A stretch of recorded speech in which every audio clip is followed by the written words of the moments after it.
Welcome back. This is video number 10 in the Upzoning series talking about housing affordability. And the last article I want to read here before I do my conclusion in the 11th video in this series, excuse me, is from the same source, the TheTyee.ca. This is the article we read in, excuse me, video number 2 in the series, I believe. And this one is interesting because it's written by Patrick Condon, which we talked about in a prior video. He's the city planner, architect, landscape architect that's up in Vancouver that has realized that upzoning doesn't solve affordability. This article is titled Vancouver's Upzoning Push Lacks One Guarantee, Affordability. Subtitle is The Bylaw is Sold as a Way to Create New Rentals. Council should insist what's built reflects real income.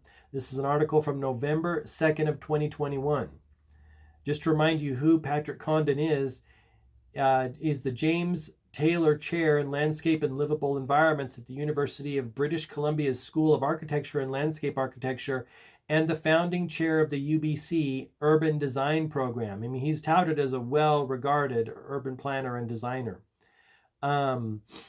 Let's get into this. A proposal to replan the far reaches of the city for rental housing finally lands on council floor for public hearing today, November 2nd. It has a seemingly benign title, a bylaw to amend zoning and development bylaw number 3575 regarding residential rental tenure in C2 districts and new residential rental district schedules.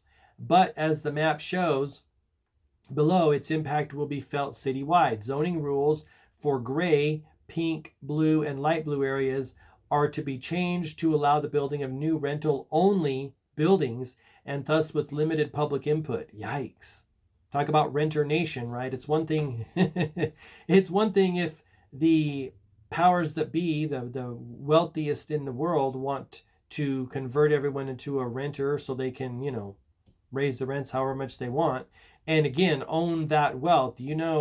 Probably this will come up in the final conclusion series. I'm seeing a lot of correlations and, ties to Klaus Schwab World Economic Forum. You will own nothing and be happy about it, right? It's very helpful for those people to get what they want when the government mandates that you will build rental-only property, right?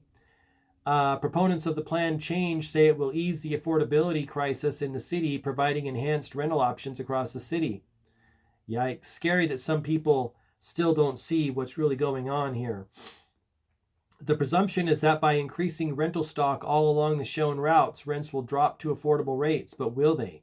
Well, let me just ask you, if you were a wealthy landowner and you had a bunch of rentals, are you ever excited about dropping your rents? I wouldn't be. Based on recent land sale activity, there is reason to be skeptical. Two recent examples should give us pause. The first land offering was put forth as an opportunity for land assembly at Dunbar Street and West King Edwards Avenue. The joining of adjacent parcels often is a requirement before larger projects can be built. The sale saw a doubling of land price over assessed value from around $2.5 million per plot to around $5 million per plot. Yikes. I previously showed how at these land prices it would be impossible for a developer to provide affordable housing for households making average city wages and below and not go broke in the process. Remember, Patrick Condon was the one that told us and educated us that it's not so much what you can do on the land that you own, it's the value of the land that you own that indicates how affordable that housing will be there. Key to providing affordable market housing rents is finding cheap land, as Mark Lee's Canadian Centre for Policy Alternatives study has shown. But in the case of the example at Dunbar and West King Edward, we see that the city's attempts to promote affordable market rental is somehow producing a counterproductive effect on land prices. Imagine that. The government's proposed solution didn't work out the way they told us it would work out. I hope you're being very skeptical whenever you listen to any government person sell you a solution. We've got to be. Time is, there's no more room or slack to be naive about these things. Educate yourself. Knowledge is power, my friend. Let's see here.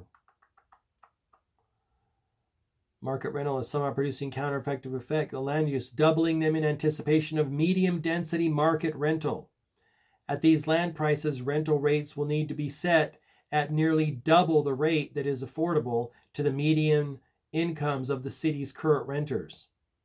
Right? When you increase the allowable use on the land, you make it more valuable.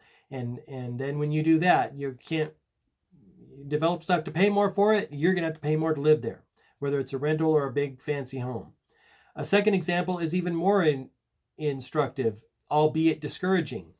A lot at 2109 West 35th Avenue was rezoned for purpose-built rentals. Vancouver staff supported the application, stating, if approved, this application would contribute to citywide goals for the achievement of key affordable housing goals of the city. End quote. Council dutifully passed the zone change in July 2018. Sadly, no building was built. Now we find that the still empty parcel has been flipped for $5 million, well over double its assessed 2021 value of approximately $2.12 million. The listing mentioned that the parcel was close to getting development and building permits, end quote, for purpose-built rental.